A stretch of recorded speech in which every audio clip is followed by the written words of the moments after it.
Hello, my name is Egon Cholakian. Today I have several important updates regarding the Siberian magma plume, an issue I have repeatedly addressed in prior videos and statements. In this regard, I'm pleased to begin with a bit of positive news. An extraordinarily insightful report entitled "On the Threat of a Magma Plume Eruption in Siberia and Strategies for Addressing the Issue" has been released. This report was prepared by a team of ALLATRA scientists, subject matter specialists, and volunteers. It is worth noting that it was precisely for revealing similarly sensitive classified information about the Siberian magma plume, which had heretofore been withheld from the Russian public by the state, that triggered the persecution of ALLATRA International Public Movement initially. With ALLATRA having since been designated an undesirable organization in Russia, with member constituents subsequently falling victim to public humiliation, criminal prosecution, interrogation, and torture, it is vividly clear that such extreme and indicting actions undertaken by Russian officials provide mute testimony to the worth of the information revealed in both the report and my earlier online communications. The report retains a sniper's focus on the potential threat posed by a breach of the Siberian plume. Let me remind you yet again what this means. Imagine a massive surge of searing hot magma rising rapidly from the depths of the earth, directly beneath Siberia. In essence, it is similar to the plume beneath the infamous Yellowstone supervolcano in the United States, save for the fact that the difference in the scale is staggering. While indeed threatening, the Yellowstone plume merely underpins a supervolcano of local magnitude, whereas the Siberian plume, in comparison, spans an area nearly equivalent in size to the entire continent of Australia. Approximately 250 million years ago, a similar plume in Siberia triggered the most catastrophic mass extinction in Earth's history, generally referred to as the Permian Great Extinction of Species, during which point in time about 95% of all marine species and 70 to 75% of all terrestrial vertebrates perished. Alarmingly, we are now witnessing an eerily similar scenario unfold. The modern Siberian plume poses a threat no less severe than its ancient counterpart. According to scientific calculations, if it were to breach the surface in a single cataclysmic event, its explosive force would exceed the most potent known Yellowstone super eruption by a factor of 1,000. In any case, returning to the report, it provides a concise overview of the geodynamic model explaining the current surge in natural disasters on Earth as a key factor driving the rapid activation of the plume.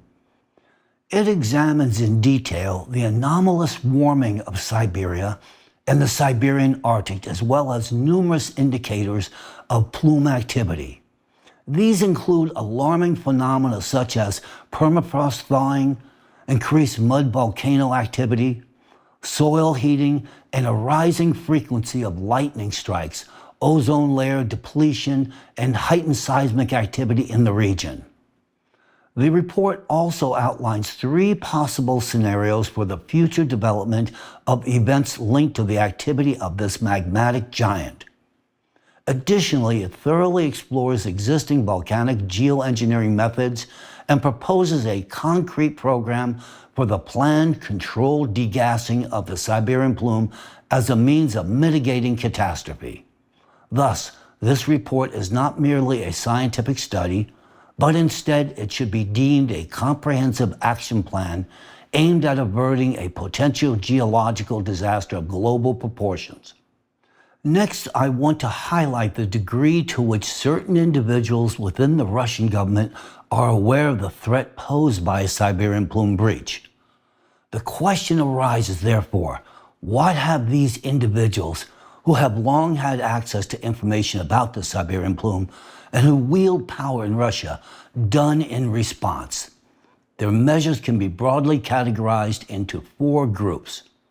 Unfortunately, none of these involve actually mitigating the threat of a plume breach. For your edification, the 4 spheres of activity, or inactivity as I suggested, are 1.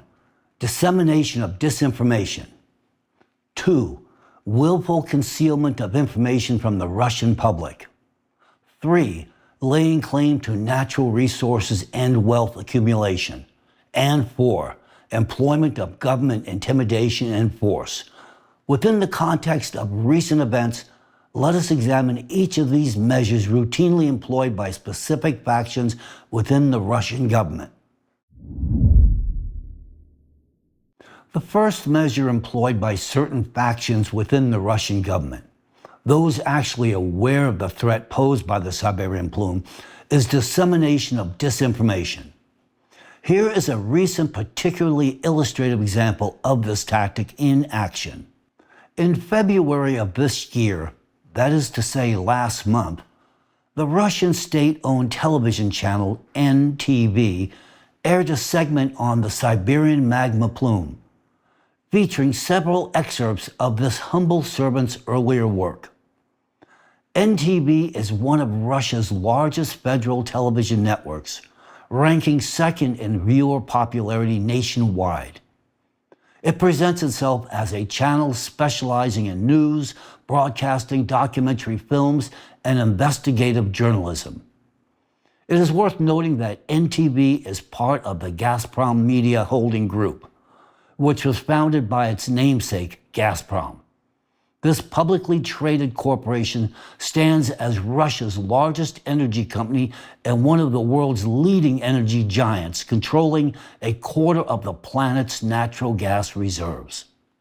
NTV produced this segment on the Siberian plume in the style and format of an investigative video, clearly sparing no expense on its production budget. I must acknowledge that the investigation itself, as well as the presentation of evidence regarding the plume's activation, was conducted at a very high level. However, the conclusions drawn by the journalist and the way the segment ended regrettably descended into tabloid sensationalism. Anyway, allow me to provide an overview of the materials presented in this video, as many of them hold significant practical value. To start with, I would like to show you a clip from the segment where the journalists simulate the Siberian plume eruption using a plastic model in 3D graphics. Let's take a look at this footage. What is a plume? To understand this, one needs to delve into geology and remember that beneath the Earth's surface, which we walk on, there is such a layer as magma. So, a plume is a huge bubble of magma that moves vertically towards the Earth's crust. According to some estimates, its temperature exceeds 1,000 degrees, according to others, 1,500. What will happen if this entire bubble suddenly starts to break out outside? Well, this can only be assumed. In any case, the witnesses of this phenomenon will not be able to tell how everything was.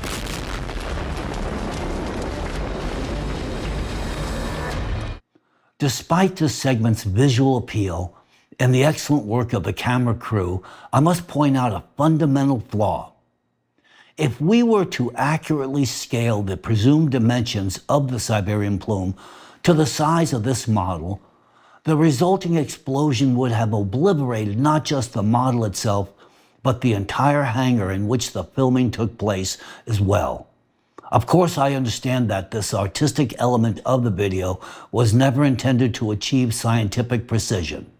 However, at very least, I am compelled to reiterate a critical point I have all too often postulated in the past, and that is, the plume is not a volcano. I find myself having to repeat this over and over as journalists continue to perpetuate this misconception. Volcanoes are localized, point-source geological formations, whereas plumes have the capacity to affect areas of size of entire continents and trigger planetary scale changes.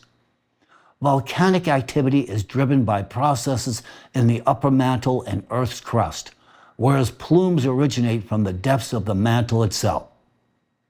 This deliberate distortion of the facts serves to downplay the true scale of the threat. In the next segment, which I invite you to watch, the journalist travels to northern Siberia, to the city of Norilsk, the presumed epicenter of the plume's ascent. This is Norilsk. Looking into this cold, snowy landscape, it's not so easy to believe that here, from under the layer of permafrost, heated magma can burst out, which promises a global ecological catastrophe not only to this city and not only to Siberia, but to the entire world. With Norilsk, something is indeed happening. Many houses are in cracks. Suddenly wet, yes? At some moment in 2022 to 2023, during between seasons, they suddenly, yes. This is Mikhail Jushkov. This is how his entrance looks. This is how his apartment looks. Here it went, a crack here, here, yes. This is a load-bearing wall, right? Yes, a load-bearing wall. Or here, for example, windows. Here's a crack and here's a crack at the same angle, yes. And here's what happened to the staircase, which was still even recently. Look. Here's such a skew. So, yes, part of the house is indeed going down. Residents blame the management company, but looking at the city as a whole, the tendency is completely obvious. From the built residential houses, around 1,000. Yes, over 200 of them have some signs of deformation. Yes, that is, around 160 houses have already been demolished. Gushad Karimov, director of the Arctic Research Institute of Geotechnical Safety, the reason is completely clear to him. This is the thawing of permafrost. That is, soils begin to thaw, and accordingly, the calculated bearing capacity of piles is lost. The question is whether the ground is thawing so rapidly, including because of the approaching plume. Take note of an intriguing fact uncovered by the journalist. Between 2022 and 2023, the foundations of buildings constructed on permafrost began to subside rapidly, causing cracks and structural distortions. This phenomena has affected the entire city, with 160 out of 200 damaged buildings already demolished. Let me remind you that Norilsk is the northernmost city in the world, with a population exceeding 150,000 people. It is located about 300 kilometers north of the Arctic Circle. Yet in the video, the journalist insists that this permafrost thawing is simply a result of climate change and greenhouse gas emissions. Allow me to ask a few what I consider to be blatantly obvious questions. They claim that methane is rising, spreading and generating heat alongside CO2. Why then is this gas supposedly being released only in this specific area and remaining concentrated in the local atmosphere? What is preventing it from dispersing? Yes, cyclones come and go, but what do methane emissions from the subsurface have to do with this process? And yet the public is being quite literally told that gas is seeping up, settling and altering temperatures. This is laughable. What they are saying is quite literally an outright lie. Gases and cyclones are dispersed by wind, and the atmosphere is constantly in flux. Methane releases from below mixes with the air and is carried across the globe, even as far away as America. No matter how much gas is emitted under Norilsk, it will be transported by atmospheric currents and distributed throughout the entire atmosphere. It is physically impossible to form a methane dome and trap it over Norilsk. People are being deliberately misled by someone's orders, following directives from a shadow authority. Russians, they are making fools of you. According to these explanations, it seems that gas accumulates rather than dissipates, as if it were somehow exceptional and unwilling to leave the territory. Perhaps this gas is exceedingly patriotic. The methane released near Norilsk is apparently so patriotic that it refuses to cross borders. Such an explanation for Siberia's anomalous warming is brainwashing and a reliance on patriotism, albeit utterly irrational. It is unacceptable and intellectually insulting to treat people this way, as this issue directly impacts upon their lives and the lives of their children. Now let us return to the facts rather than the speculation presented in NTV's video. On your screen, you now see two soil temperature maps based on data from Roshhydromet for the years 2021 through 2023. If we compare soil temperature trends at a depth of 320 centimeters, or about 125 inches for the periods 1976 through 2021 and 1976 through 2023, a distinct anomaly in the minimum soil temperature emerges on the trend map between 2021 and 2023. This anomaly is precisely in the region where Norilsk is located. This means that the lowest recorded soil temperatures have risen, indicating that the ground is no longer cooling. In other words, at the very time when Norilsk residents began noticing increasing cracks in the load-bearing walls of their buildings, the permafrost in the specific region of Russia's vast frozen landscape started warming.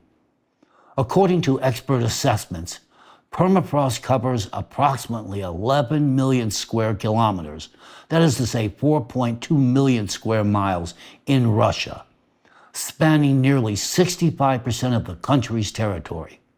Yet within just a few years, this new temperature anomaly has emerged in this particular zone. If this warming were truly caused by the widely cited anthropogenic greenhouse gases, why then have they selectively heated the permafrost in this specific region? Now, please take a look at the next map. It displays measurement points tracking the depth of seasonal permafrost thaw across Russia from 1994 to 2023. The data set for these measurements was compiled from observations conducted as part of the International Circumpolar Active Layer Monitoring (CALM) program and is available on the website permafrost.su. Currently, Russia has 58 active monitoring sites conducting standardized observations of permafrost. At 46 of these sites, measurements have been taken for over a decade, allowing researchers to identify long-term trends. Now look at the distribution of data points. Those marked in orange and yellow indicate locations where a persistent trend of increasing permafrost thaw depth has been observed from 1994 to 2023. In contrast, gray points indicate areas where no such trend has been recorded. And once again, I must ask, why is this so-called global warming selectively melting the ground precisely in the region where the plume is rising? There can be only one conclusion. The rise of the Siberian magma plume is increasing geothermal heat and accelerating permafrost thaw in the region.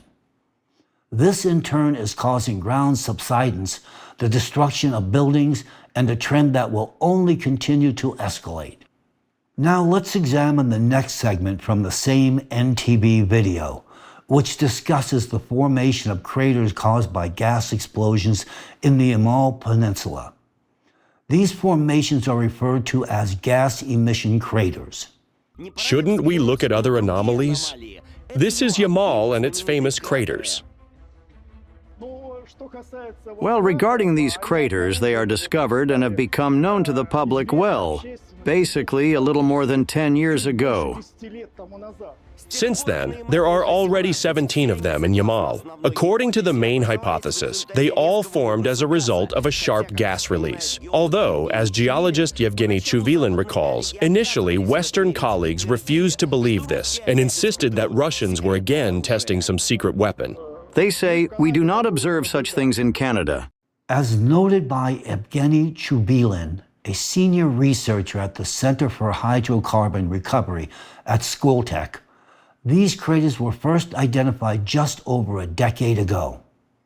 To date, 17 such formations have been documented. What is particularly revealing is that Canadian researchers have confirmed that no similar phenomenon occurs in their permafrost thawing regions.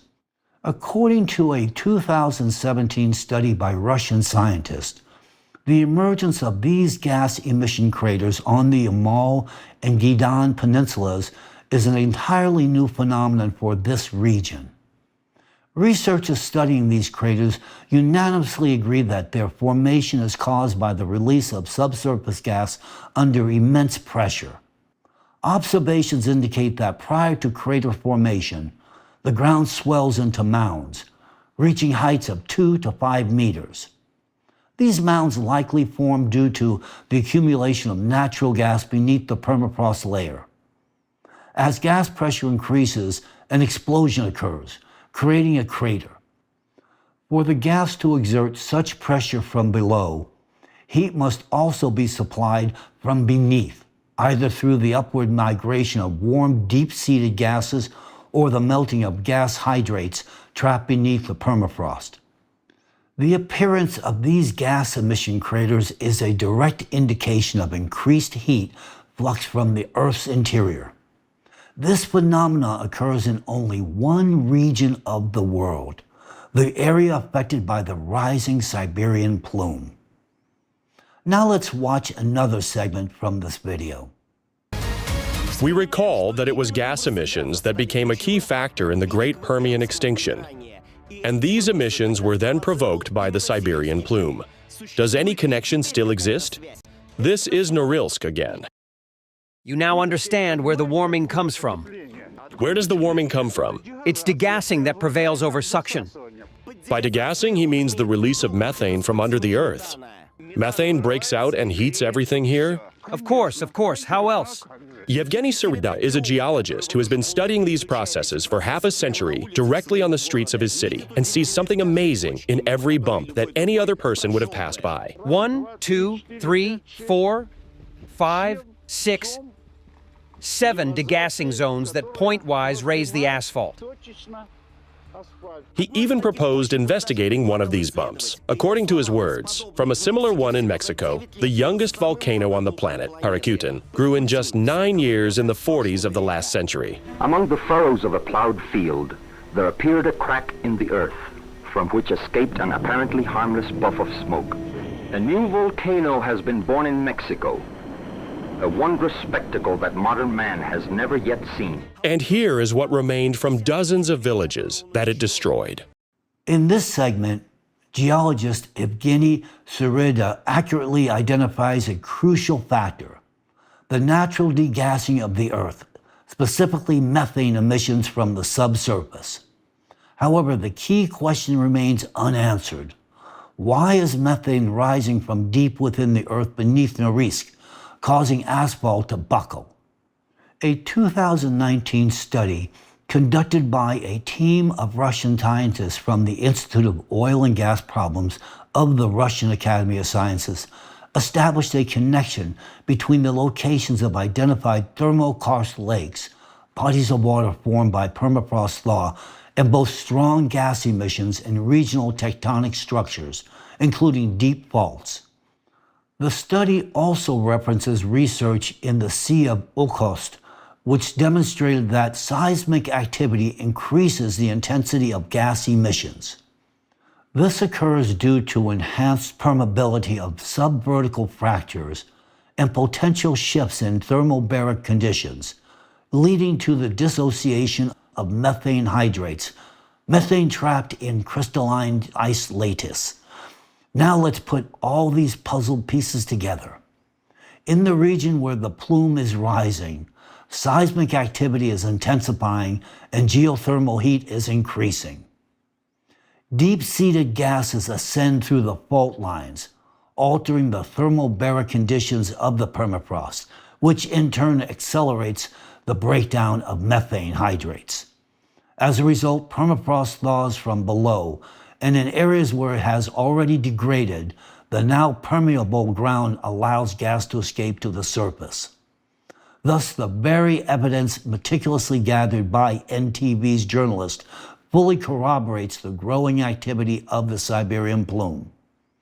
For that, we owe them our sincere thanks. And now, let us move on to the part of NTV's video where its creators, despite compiling this invaluable material, proceed to draw conclusions that are not only bizarre and also absurd, but also conspicuously patriotic, clearly dictated by their masters from the outset.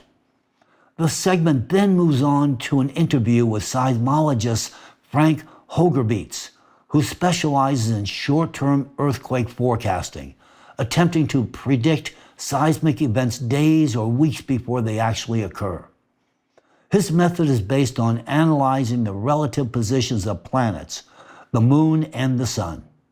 For some reason, his short-term predictions are being compared to ALLATRA Science long-term projections for the upcoming decade, which are based on geodynamic model of exponential growth in the frequency and intensity of natural cataclysms.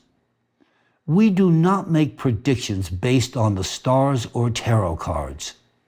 Our projections are grounded in strict mathematical dependencies and the consideration of numerous contributing factors.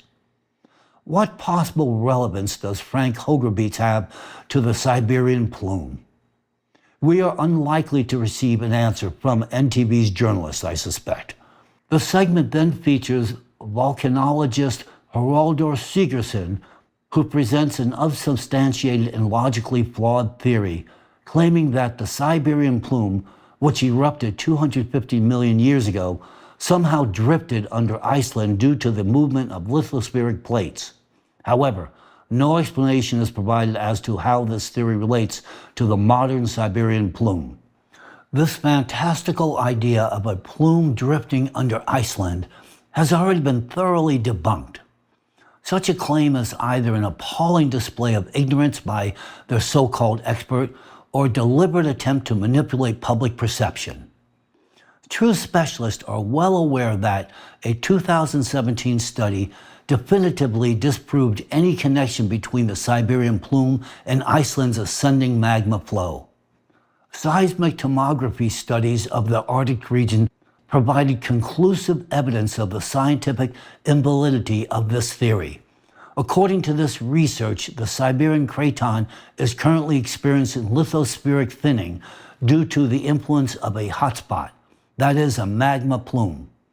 There is no connection whatsoever between the Siberian plume and Iceland's ascending magma flow. This study is of immense value in its own right, as it directly confirms that the rising plume is partially melting the lithosphere beneath Siberia. I suggest that seismologists undertake the following exercise to observe via seismic tomography data how rapidly the contemporary Siberian plume is eroding the lithosphere beneath the East Siberian craton.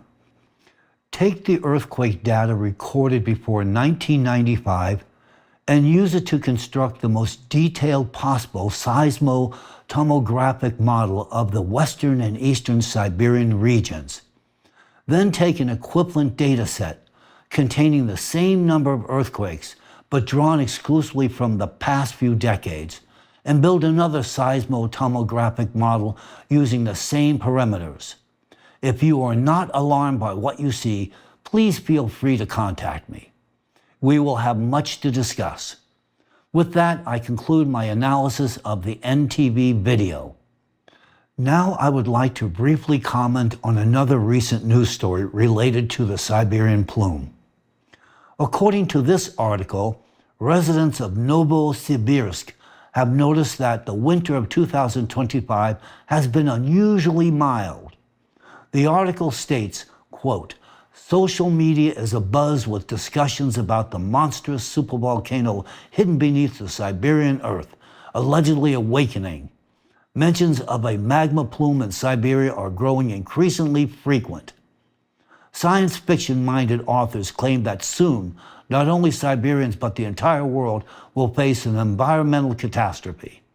Interestingly, this media noise is even accompanied by quotes from so-called unofficial sources, referring to a subterranean giant with a diameter of 2,000 kilometers, accelerated warming in Siberia, and heat rising from Earth's interior. Given the ongoing warmth in Siberia, these theories no longer seem entirely absurd, and among the more anxious, they are causing serious concern. End of quote. After that, Natalia Kichanova, head of forecast department at the West Siberian Directorate for Hydrometeorology and Environmental Monitoring, ostensibly dispels citizens' heightened anxiety by explaining that heat reaches Siberia via the northern coastline of Arctic seas through northwest Russia. What can I say in response to this? Take a look at the 2025 report from Roshydromet. In December 2024, average daily temperatures in the northern Krasnoyarsk Krai exceeded 10 degrees Celsius, that is to say 18 degrees Fahrenheit, above normal. Throughout the entire month, the region's daily temperatures remained 5 to 10 degrees Celsius higher than the climatic norm. And this occurred beyond the Arctic Circle during the polar night in December. The map from the report clearly shows that there was no heat transfer from northwestern Russia. On the contrary, the warmth originated in central Siberia and spread across the country. Unfortunately, expecting a deeper analysis from a single hydrometeorological agency is unrealistic. To fully grasp the scale of planetary changes now unfolding, we need a comprehensive approach. A concerted effort involving specialists from all natural science institutions and research organizations. Now I want to show you yet another striking example of the disinformation campaign aimed at suppressing awareness of the Siberian plume. While scientists relying on seismological and geothermal data are warning about the risk of plume activation, the propaganda machine continues to deny its very existence, feeding the public outright fantastical explanations instead. And here we have the hypothesis of this strategy. In March 2025, several Russian media outlets, including Orthodox portals, suddenly resurrected the name of none other than the American mystic Edgar Cayce. An article titled, "Run to Siberia, where Americans will seek refuge from natural disasters," claimed that Cayce predicted back in the last century that Siberia would become the safest place on Earth during the era of global upheavals.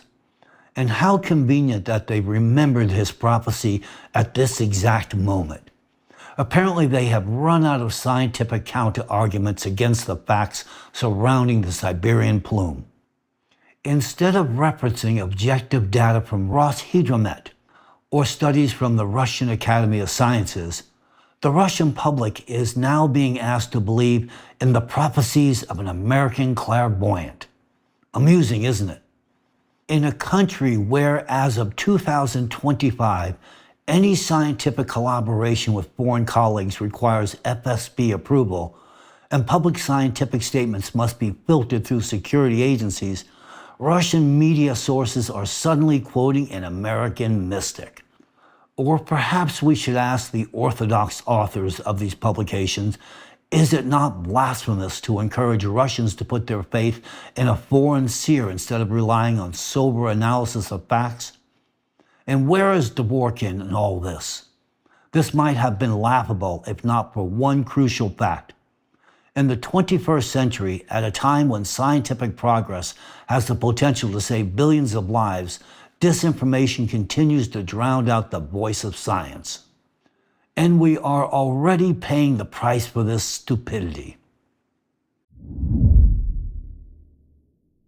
Now, let us move on to the next tactic employed by certain factions within the Russian government, the suppression of information. The example we will examine is shocking in its sheer cynicism. On March 2nd, a magnitude 5.1 earthquake occurred at the depth of 10 kilometers south of Taimyr Peninsula, beyond the Arctic Circle in Krasnoyarsk Krai. This was a serious warning sign for two key reasons. First, This was the first recorded earthquake in this area since 1900. In other words, in the entire history of seismic monitoring. Second, the event immediately registered at magnitude 5.1 with no preceding foreshocks of lower magnitude, as is typically observed before significant seismic activity. Yes, this earthquake was located 650 kilometers from Norilsk and just over 280 kilometers from the village of Khatanga, and it was hardly perceptible to people. However, the very occurrence of seismic activity in this region speaks volumes. The pressure exerted by the plume on Siberia's lithospheric blocks continues to build at an inexhaustible rate. The earthquake occurred on March 2nd, and due to its unprecedented nature, the media immediately noticed it. Yet by the following day, several news portals had removed their articles on the event, and records of this earthquake vanished from multiple earthquake monitoring applications. Moreover, it was never even entered into certain seismic databases. It appeared as though a full-scale operation had been carried out, a coordinated effort to erase this event from official statistics. However, because information about the seismic occurrence had already spread widely across the internet, the attempt to erase it from the public record ultimately failed. Observant and honest journalists, unlike those who deleted their publications, have noted that seismic activity in Russia's Arctic regions has been on the rise since early 2025. For instance, on February 28th, a magnitude 5.2 earthquake struck off the coast of Siberia in the Laptev Sea. Such a powerful earthquake in the outer reaches of the Arctic Ocean is an extremely rare occurrence.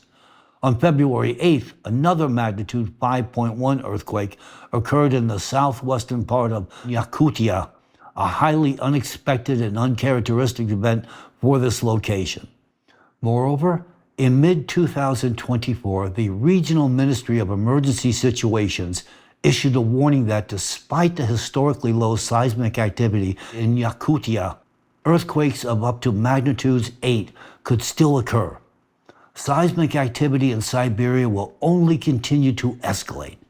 This will happen both in the region of the rising magma plume and along edges of the lithospheric blocks of the Earth's crust, where the plume is exerting increasing pressure. If seismic events continue to be concealed in a race to serve the interest of the ruling elite, if the Russian people are deliberately kept in the dark about the magmatic threat beneath their feet, the consequences will indeed be dire. However, I still hold hope for humanity. There are many decent and courageous people, both among journalists and ordinary citizens, who refuse to remain silent and who continue to publish truthful information online. We have already seen how certain factions within the Russian government are doing everything in their power to suppress the very existence of the Siberian magma plume threat. The blatant disinformation broadcast on national television and the systematic erasure of facts from public access make it abundantly clear how deeply they fear that the truth about the plume will come to light and reach the wider public. However, we must also pay close attention to what they are doing behind the scenes, actions that reveal far more than their public reassurances. While they deny the threat and try to pacify the population, their actual moves speak volumes. I have already mentioned the sudden shift in investment strategy, the abandonment of development initiatives for Siberia that had been announced as recently as 2021, the reallocation of focus to the Russian Far East, and the strange shift in media narratives, where state-controlled outlets have suddenly started calling Siberia a region with no future. But perhaps the most telling signal of all is the exodus of businesses from Siberia. Take, for example, Norilsk Nickel.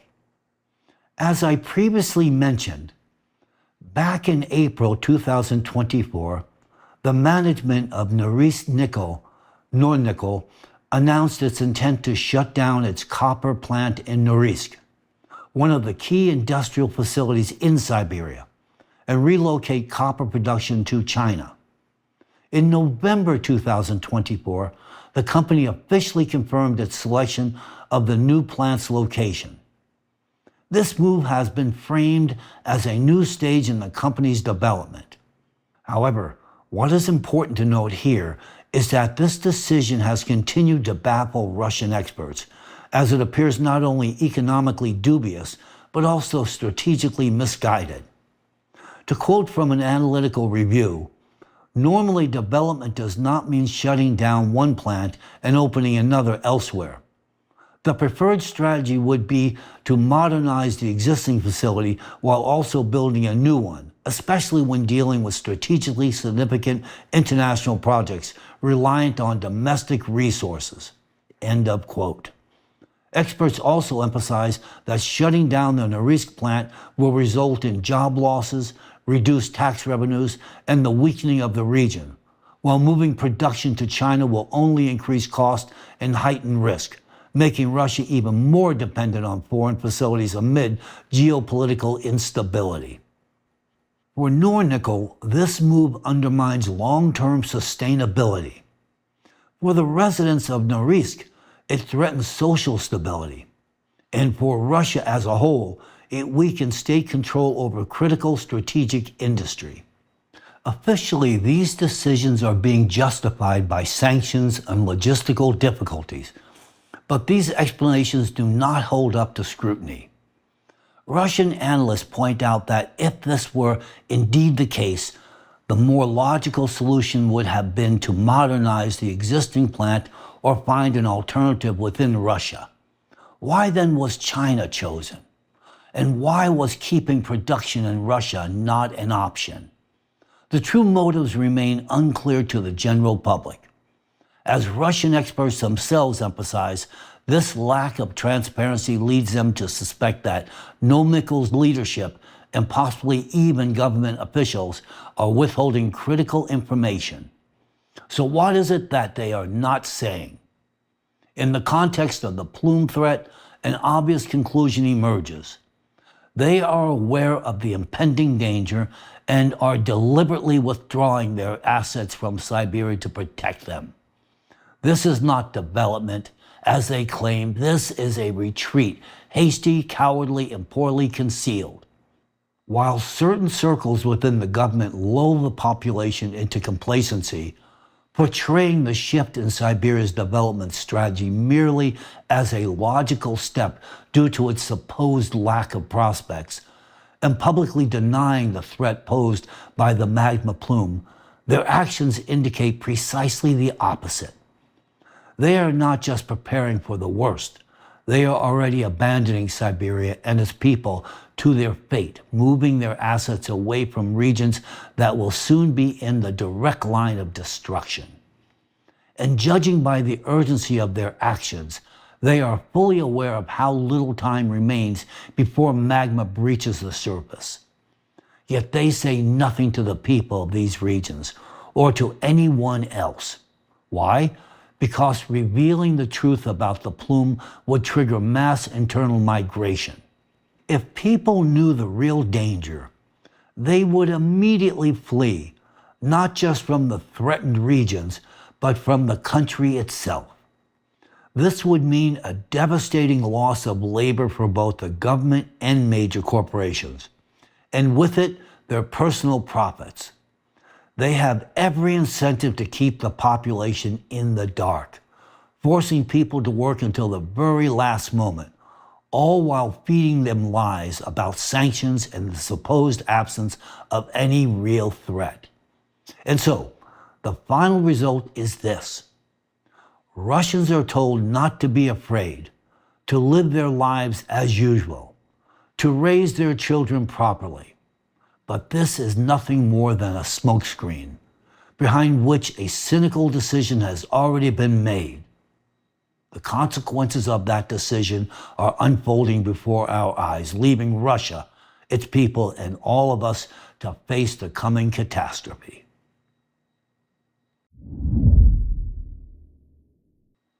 Since this parallel power structure in Russia clearly has a well-defined plan to ensure that the population never learns the truth, they ruthlessly suppress any attempts by scientists or organizations to expose it. A striking example of this is the systematic repression of ALLATRA.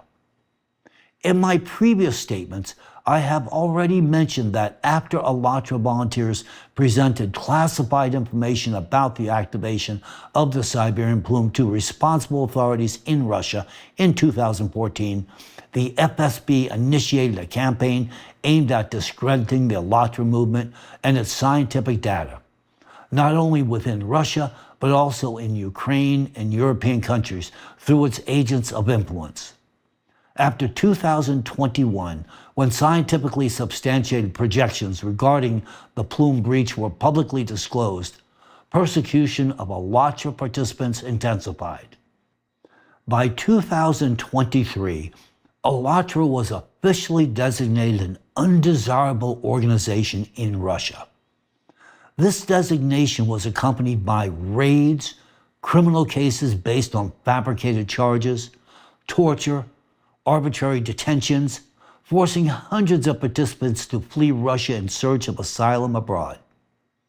According to information from ALLATRA participants who escaped repression, FSB agents explicitly told them during interrogations, "You shouldn't have talked about the climate." As of this moment, I can confirm the following results of this brutal campaign against former ALLATRA participants in Russia. 39 confirmed criminal cases filed against ALLATRA participants, 45 cases of administrative violations, 7 former participants remain in custody at this moment. Moreover, new cases continue to be opened against former ALLATRA participants in Russia. In these cases, it has been officially documented that the reason for prosecution was the dissemination of information about natural disasters. Why are the authorities so fiercely opposed to the participants of ALLATRA? The reason is simple. ALLATRA volunteers were the first to speak openly about the threat of the Siberian magma plume, bringing the truth to the public. As I have already mentioned, the parallel power structure in Russia is terrified that people will learn about the real situation in Siberia, and it is doing everything possible to prevent that. This is why they are pouring vast resources into fabricating criminal cases against volunteers, not just in Russia, but also in Ukraine, where they're deploying their covert influence agents. ALLATRA volunteers are people who sought to protect the future of their countries, defending their fellow citizens' right to life. And what did they receive in return instead of gratitude? Raids, arrests, falsified charges, all orchestrated by those who, while knowing the truth, are at the same time securing their personal wealth by withdrawing assets from Siberia, leaving the Russian people to their fate. But these shadow authorities did not stop there.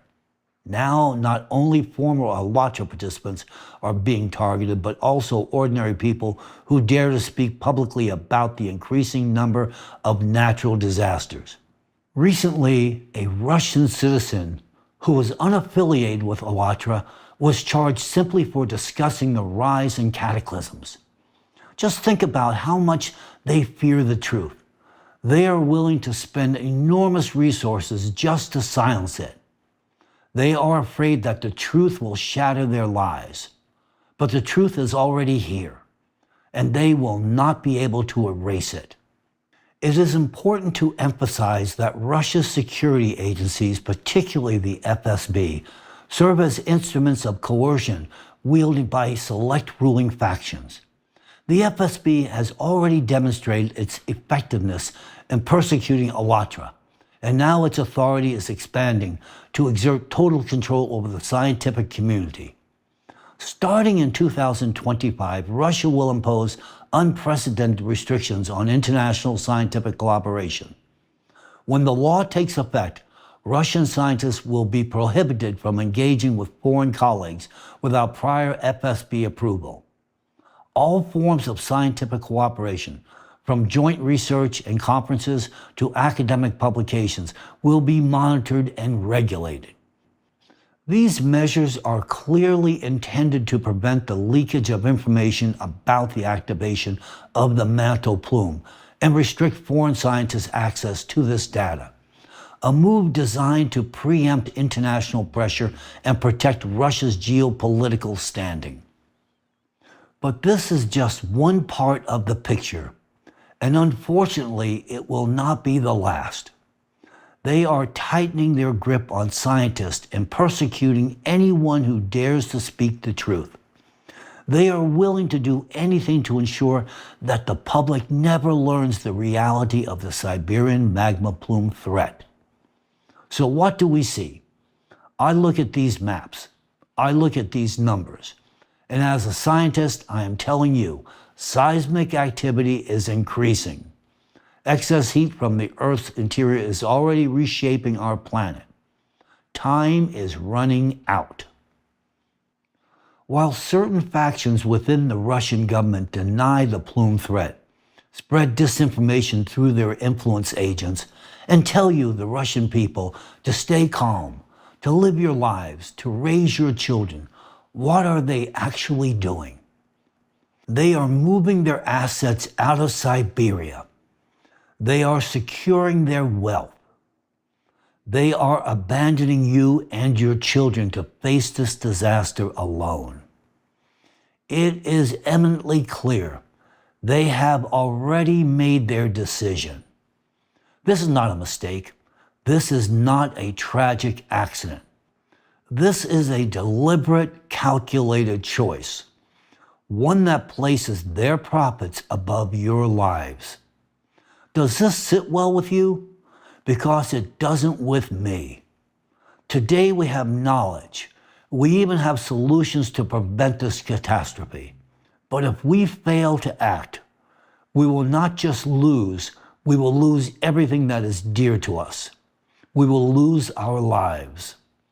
And now I ask you, the people of Russia, are your lives the price you are willing to pay to protect someone else's profits? Because life is worth fighting for.